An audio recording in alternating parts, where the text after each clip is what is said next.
Al-Iman TV, sarana penyubur keimanan. Bismillah. Assalamualaikum warahmatullahi wabarakatuh. Alhamdulillah. Wassalatu wassalam ala Rasulillah alihi wa sahbihi wa wala. Ba'd. Para pemirsa Al-Iman TV, kita lanjutkan kembali ya apa yang sudah kita bahas pada pertemuan yang lalu.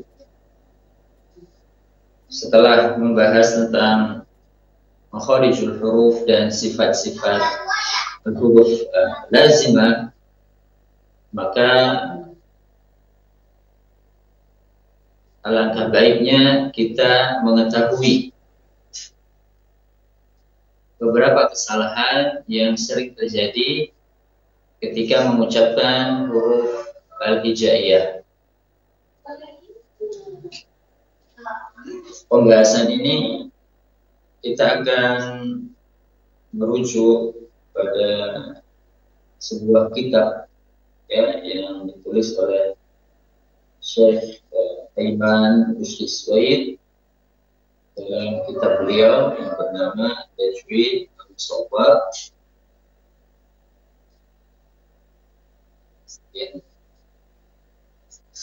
Perlu Al-Iman bisa menampilkan.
Nah,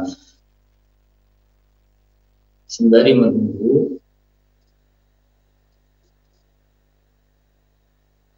Al-Iman menampilkan materi kita ya.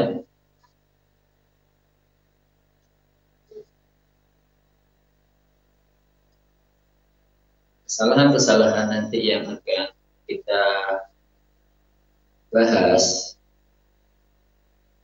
atau ya, kesalahan yang dibahas dalam kitab ini mungkin beberapa di antaranya itu tidak dijumpai di Indonesia mungkin ya.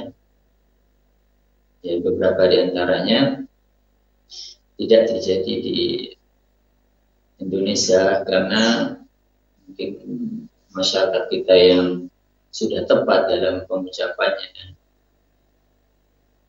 Dan beberapa di antaranya juga banyak kita jumpai di masyarakat kita.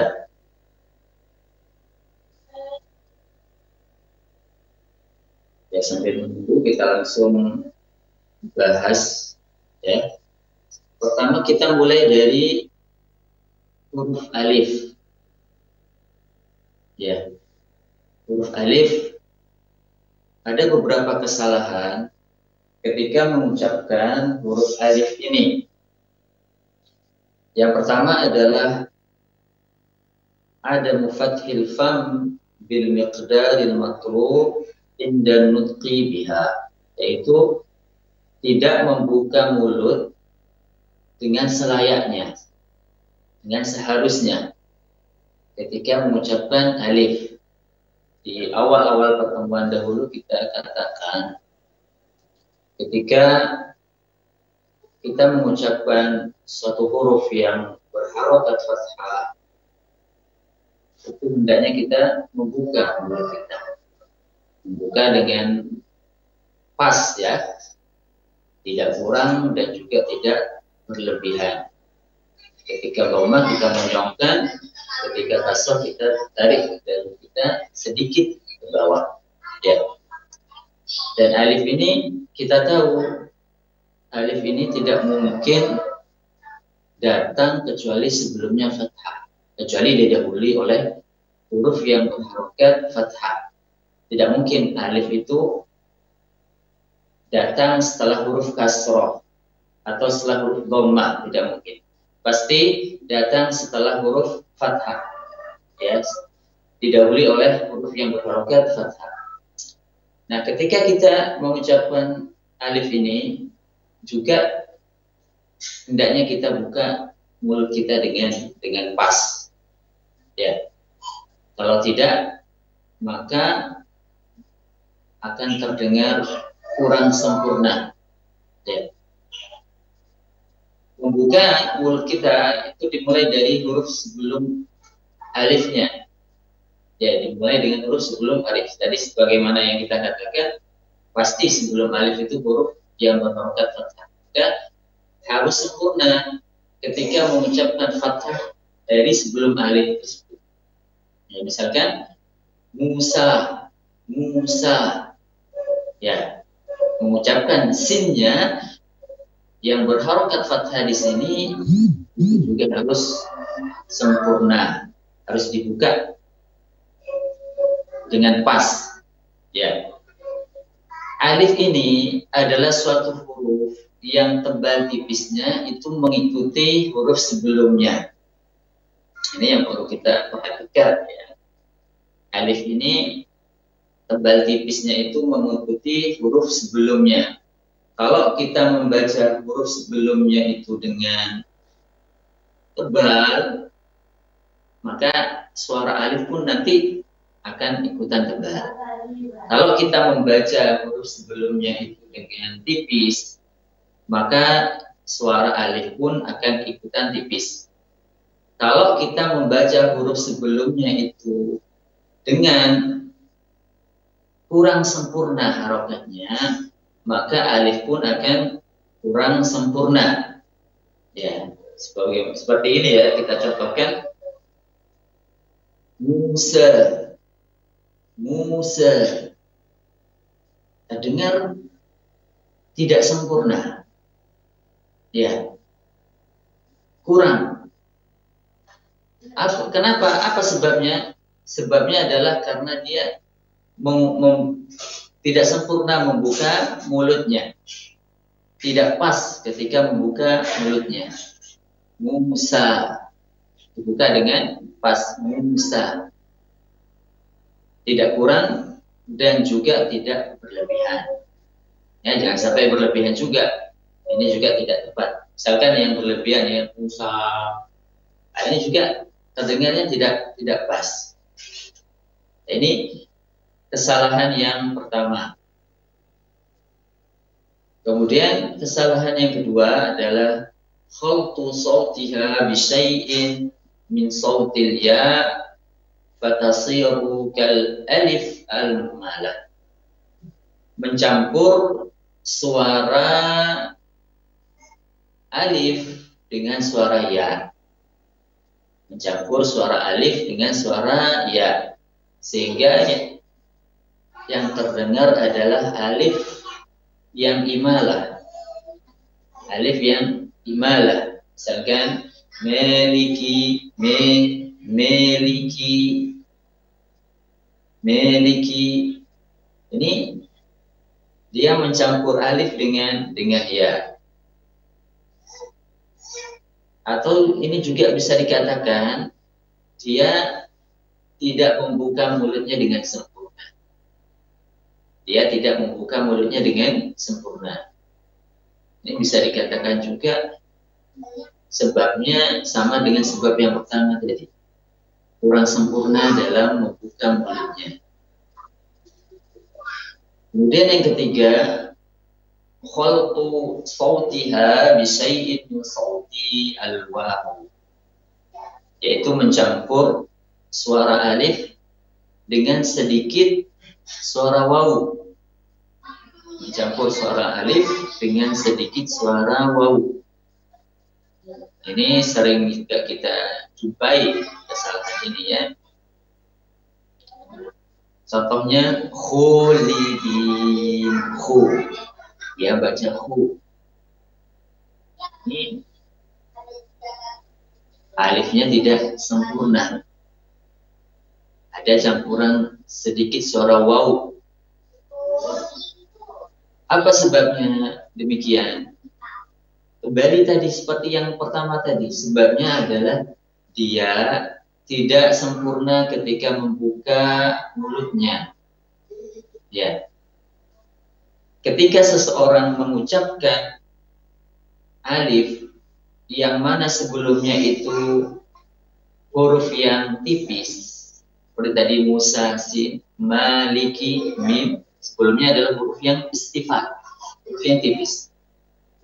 Kalau dia tidak sempurna suaranya, maka yang terjadi adalah seperti poin pertama yang kedua dan kedua. Seperti poin pertama dan kedua. Ada campuran huruf harokat suara ya-nya. Seperti ada campuran suara ya-nya. Maliki, Musa, ya. Jadi kalau dia tidak sempurna membuka mulutnya dan sebelumnya adalah huruf yang berharokat, huruf yang memiliki sifat istifal, huruf yang tipis. Kalau dia kurang sempurna membuka mulutnya dan sebelumnya adalah huruf yang tebal seperti kho, wo, ini huruf yang tebal. Dan dia tidak sempurna ketika membuka mulutnya, maka yang terjadi adalah dia mencampur suara alif itu dengan suara waw. Tercampur suara alifnya dengan suara waw seperti yang disebutkan oleh muallif di sini. Khu, jadinya khulidin, fatula, ula. Ya, ini tidak sempurna. Ini sama kembalinya pada tadi itu ya. Disebabkan karena dia tidak sempurna membuka mulutnya. Kemudian kesalahan yang keempat adalah tafkhimuha fi mahalli tarqiq, yaitu menebalkan alif di saat seharusnya dibaca dengan tipis. Menebalkan alif di saat yang seharusnya dibaca dengan tipis. Tadi kita katakan, kapan alif itu harus dibaca dengan tebal dan kapan alif itu harus dibaca dengan tipis. Jadi kita sampaikan bahwasanya suara alif itu mengikuti huruf sebelumnya. Kalau huruf sebelumnya adalah huruf yang harus dibaca dengan tebal, maka suara alif juga harus dibaca dengan tebal. Seperti qola, kholidin. Ya. Kalau huruf yang sebelum alif itu adalah huruf istifal, huruf yang harus dibaca dengan tipis, maka alif pun harus dibaca dengan tipis. Nah, kesalahan yang keempat ini adalah menebalkan suara alif ketika harus dibaca dengan tipis di waktu yang seharusnya dibaca dengan tipis. Contoh, an-nahar, ya, an-nur, nunnya tebal, alifnya juga ikutan tebal. Sebabnya, kenapa sebabnya? Sebabnya adalah karena dia membaca nun tadi itu dengan tebal. Yang mana seharusnya nun itu dibaca dengan tipis, dia baca dengan tebal sehingga alifnya ikutan tebal. Ya. Nah, sebagaimana yang kita katakan, suara alif mengikuti suara huruf sebelumnya. Botil, botil, harusnya batil.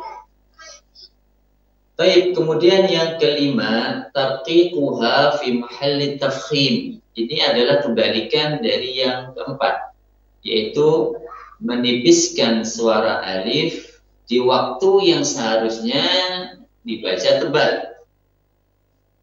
Menipiskan suara alif di waktu yang seharusnya dibaca dengan tebal.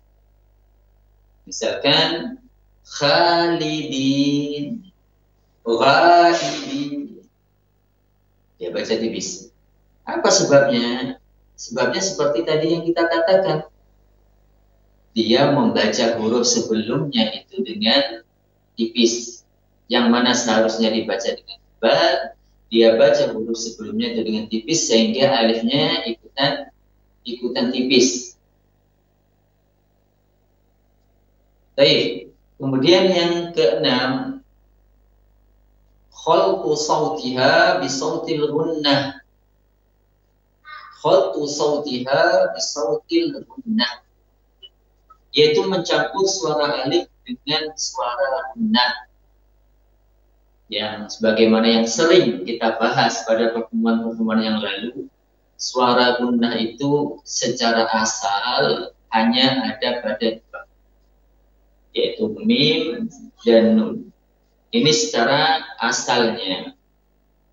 Walaupun nanti dalam keadaan tertentu nanti ada pada ya, seperti idgham bi gunnah, ada pada waw, ya pada idgham bi gunnah, min wal may ya'mal misalkan. Namun tidak akan pernah kita jumpai suara gunnah itu pada alif, pada ain, dan pada huruf-huruf selainnya, ya. Sehingga kalau kita membaca alif dengan gunnah, maka ini masuk pada satu kesalahan. Ketika alif kita baca dengan gunnah, maka ini masuk pada suatu kesalahan. Misalkan apa? Contohnya Ar-Rahman, ini alifnya disertai gunnah. An-Nas, ini alifnya disertai dengan gunnah. Kenapa demikian?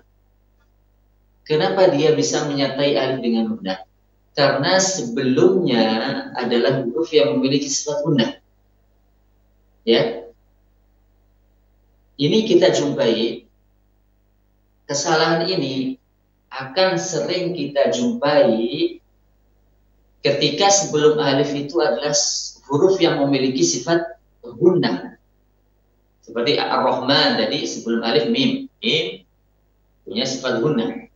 An-Nas sebelum alif adalah nun. Nun memiliki sifat gunnah. Ya. Dia menyeret sifat gunnah yang ada pada huruf sebelumnya diseret ke alif. Sehingga alifnya terdengar ada gunnahnya. Ya, harusnya sifat gunnah, suara gunnahnya jangan ikutan terseret ke huruf alifnya. Jadi ketika kita mengucapkan an-nas, hanya nun yang ada gunnahnya. Adapun alif, ketika berpindah kita kepada alif, gunnahnya harusnya hilang. Tidak boleh ikutan terseret gunnahnya. Ya, an-nas, an-nas. Ya, jangan dibaca an-nas. Ini akan muncul gunnah pada alif. Ya. Terkadang orang ingin membuat bacaannya itu terdengar enak. Ya. Sebagian orang ingin membuat bacaannya terdengar enak. Apa yang dia lakukan? Dia menggunakan huruf-huruf yang lain, termasuk alif. Huruf-huruf yang mad, huruf yang panjang dia gunakan supaya terdengar enak. Memang suara gunnah itu menghiasi, bisa membuat suara huruf itu menjadi enak. Ya, suara gunnah itu bisa membuat suara huruf itu bisa menjadi enak. Namun kalau tidak ditempatkan pada tempatnya, mengucapkan guna pada huruf yang seharusnya tidak memiliki guna, maka ini termasuk kesalahan plus ditambah malah menjadi tidak enak. Karena setiap sesuatu yang berlebihan, yang over, itu tidak baik. Ini dalam hal apapun. Dalam hal membaca Al-Quran pun juga demikian. Meletakkan guna pada huruf yang seharusnya tidak memiliki guna, padahal seharusnya guna itu membuat suara itu semakin enak, namun ketika diletakkan bukan pada huruf yang tepat, ya, ketika diucapkan dengan berlebihan, maka menjadi tidak enak. Ya, ini sering kita dengar. Tapi ini adalah kesalahan yang keenam. Kemudian setelahnya adalah kesalahan-kesalahan yang sering terjadi ketika mengucapkan huruf waw maddiyah. Waw maddiyah. Ya. Waw yang dibaca panjang. Ini namanya waw maddiyah. Ya. Yang pertama ada mudhammis syafatayn bil miqdaril matlub inda nutqi biha, yaitu dia tidak memonyongkan kedua bibirnya dengan seharusnya. Jadi kita katakan kalau huruf yang berharokat dhammah itu harus dimonyongkan, dan waw maddiyah, ya, ini terjadi dalam dua keadaan. Waw maddiyah ini terjadi pada dua keadaan. Yang pertama, sebelumnya adalah huruf yang berharokat dhammah, atau sebelumnya adalah huruf yang berharokat fathah. Contoh huruf yang berharokat dhammah sebelumnya ta'malun. Contoh yang hurufnya berharokat fathah, khauf, atau disebut juga lin nanti ya. Istilah lainnya waw lin. Matnya lin. Matnya lin. Pada dua keadaan tersebut waw harus dimonyongkan ketika kita mengucapkannya. Baik sebelumnya berharokat dhammah atau sebelumnya berharokat fathah, sebelum waw berharokat fathah, ketika kita mengucapkan waw maddiyahnya harus dimonyongkan. Ya, contoh ta'malu, harus benar-benar monyong sehingga suara waw maddiyahnya akan keluar dengan sempurna. Khauf ini juga demikian, harus benar-benar monyong. Nah, kesalahan yang pertama ini adalah dia tidak memonyongkan kedua bibirnya dengan seharusnya, atau dia setengah-setengah dalam memonyongkan kedua bibirnya. Sehingga yang terjadi apa? Huruf waw maddiyah yang keluar tidak sempurna suaranya. Contoh, ta'malun, lun, ya. Perhatikan suaranya ta'malun, lun. Harusnya ta'malun, lu. Suaranya sempurna. Ya. Baik, kemudian yang kedua adalah al-mubalaghah fil dhammi 'ala syafatayn inda nutqi biha. Berlebihan dalam menekan kedua bibir jika mengucapkan waw maddiyah. Ya, berlebihan dalam menekan kedua bibir ketika mengucapkan huruf waw maddiyah.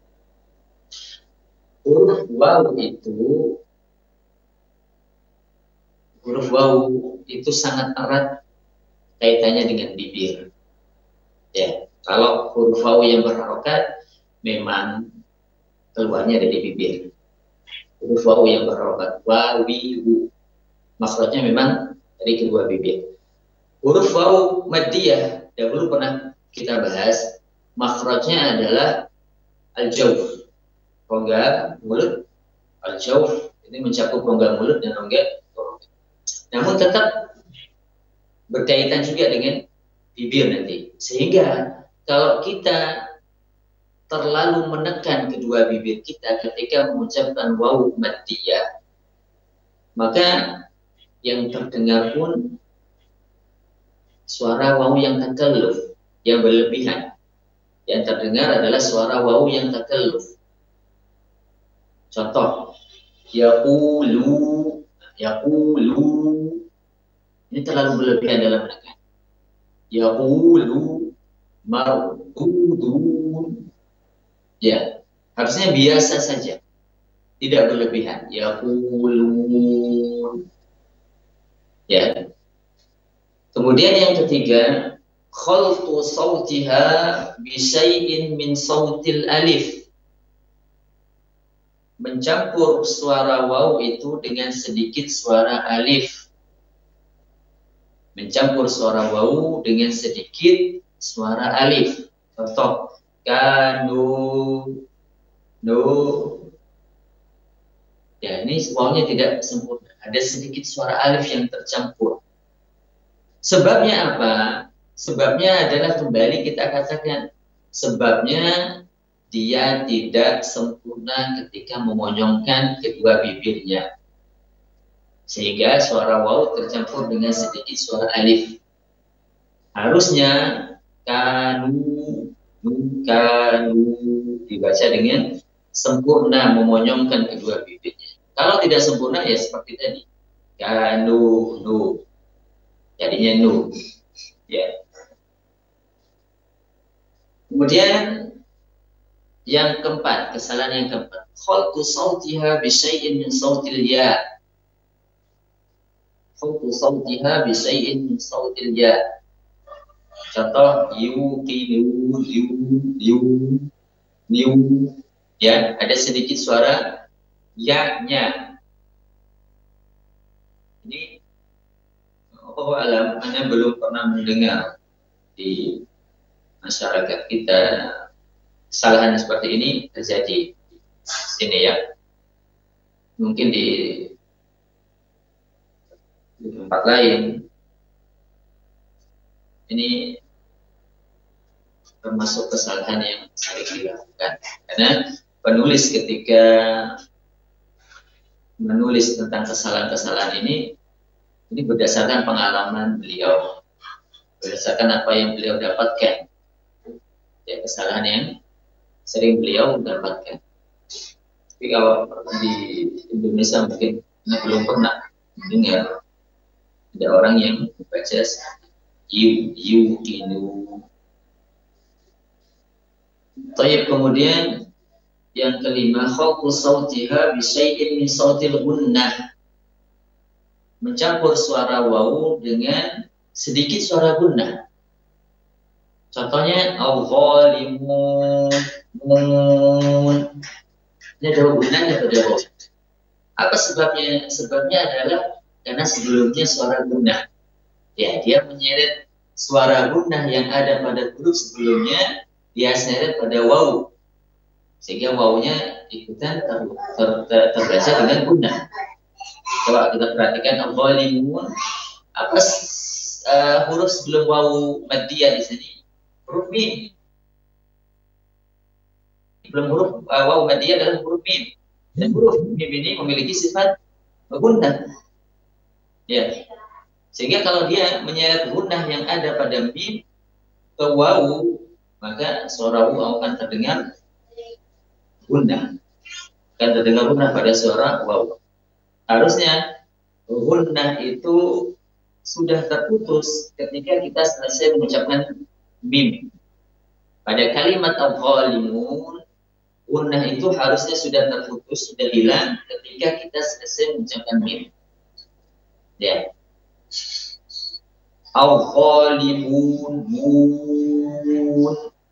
al-zalimun. Ini tidak ada gunnah pada wawu. Kita perhatikan lagi kalimatnya, al-zalimun. Huruf wawu ini berada di tengah-tengah dua huruf yang sama-sama memiliki sifat gunnah. Huruf wawu ini berada di tengah-tengah huruf yang sama-sama memiliki sifat gunnah. Ya. Al-zalimun, mim, wawu, kemudian nun. Waw berada di tengah-tengah antara mim dan nun. Mim dan nun sama-sama memiliki sifat. Sehingga ketika kita mengucapkan zalimun ini, yang tepat adalah ketika kita sampai pada huruf mim, itu harus ada gunanya.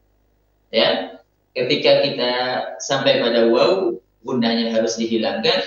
Dan ketika kita sampai pada nun, harus disertai gunah lagi. Ya.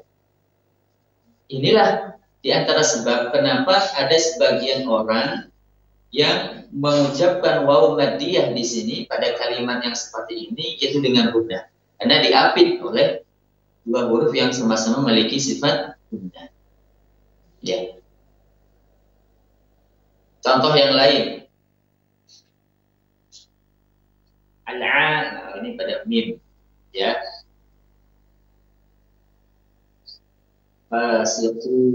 Kadang-kadang juga walaupun sebelumnya bukan huruf gunnah, terkadang orang membaca waw maddiyah ini dengan gunnah.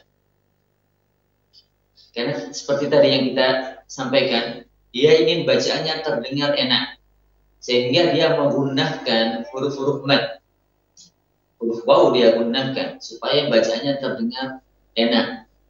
Fasiqun, yaqulun. Ya. Jadi walaupun sebelumnya bukan huruf gunnah, terkadang orang karena ingin suaranya terdengar enak, bacanya terdengar enak, dia gunakan waw maddiyah. Ya, dan ini termasuk sebuah kesalahan. Kemudian selanjutnya adalah kesalahan-kesalahan yang terjadi ketika mengucapkan huruf ya maddiyah. Huruf ya maddiyah. Yang pertama adalah khaltu sautiha bi syai'in min sautil alif, yaitu mencampur suaranya hanya sedikit suara alif. Mencampur suara ya dengan sedikit suara alif. Misalkan nasta'in, dia baca nasta'in. Apa sebabnya? Sebabnya adalah ketika dia mengucapkan ini, dagunya tidak turun sedikit.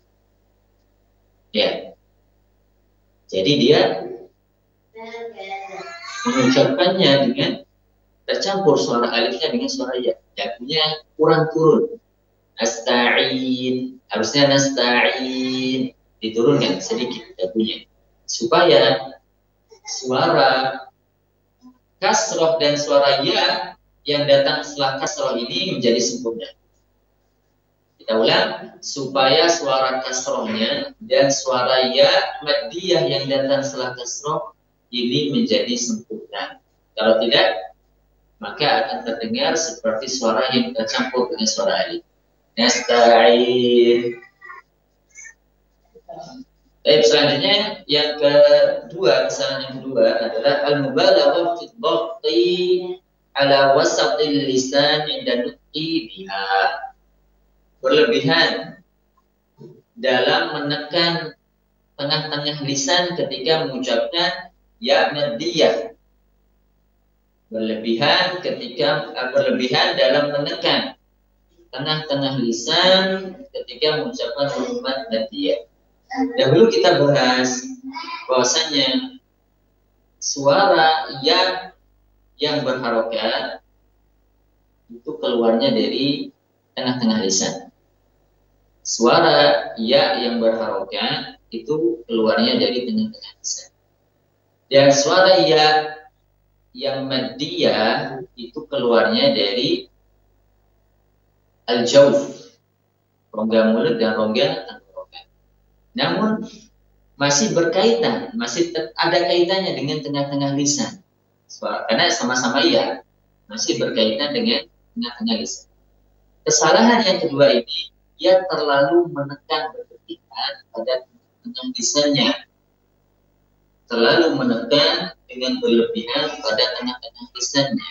Sehingga yang terjadi adalah keluarnya suara ya maddiyah ini dengan takalluf. Suara ya maddiyah ini terdengar takalluf. Contohnya adalah mustaqim, qim. Ya, dia terlalu menekan tengah-tengah lisannya. Kembali kita katakan, cara membaca Al-Quran yang tepat itu ada tawassut, pertengahan antara berlebih-lebihan dan bermudah-mudahan. Ya, biasa saja, artinya biasa. Ya, tidak berlebih-lebihan dan tidak menggampang-gampang. Kemudian kesalahan yang ketiga adalah khalqu sautiha bi syai'in min sautil gunnah. Mencampur suara ya maddiyah ini dengan sedikit suara gunnah. Dengan sedikit suara gunnah.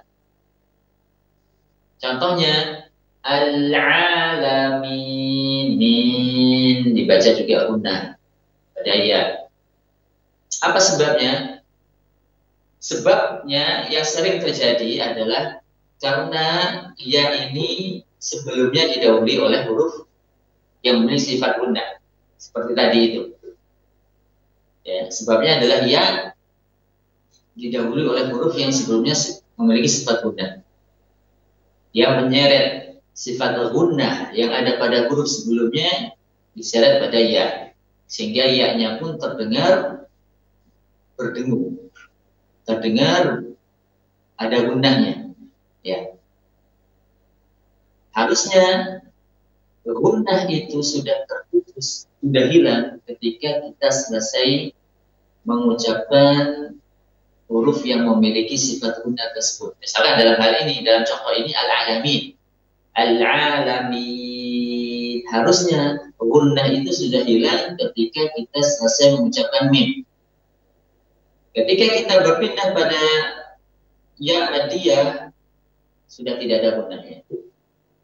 Nah, kita perhatikan sekali lagi kalimat al-alamin di sini ya diapit oleh dua huruf yang sama-sama memiliki sifat gunnah. Huruf mim dan huruf nun. Tengah-tengahnya ada ya. Sebagaimana tadi kita bahas pada walimun, ya. Ketika kita sampai pada mim, kita ucapkan dengan gunnah. Dan ketika kita sampai pada ya, kita harus hilangkan gunnah. Dan ketika kita berpindah pada nun yang ada setelah ya, maka kembali kita ucapkan nun tersebut dengan gunnah. Ini ada kesulitan tersendiri. Ya, namun kalau sudah terbiasa tidak sulit. Ada kesulitan tersendiri karena ya diapit oleh dua huruf yang sama-sama memiliki sifat. Ya. Terkadang sebagaimana yang kita katakan tadi, terkadang walaupun sebelumnya bukan huruf gunnah, kalau orang ingin bacaannya terdengar enak, terkadang dia menyertakan gunnah pada ya-nya supaya terdengar enak suaranya. Contoh mustaqim, mustaqim. Ya. Dan ini juga termasuk suatu kesalahan.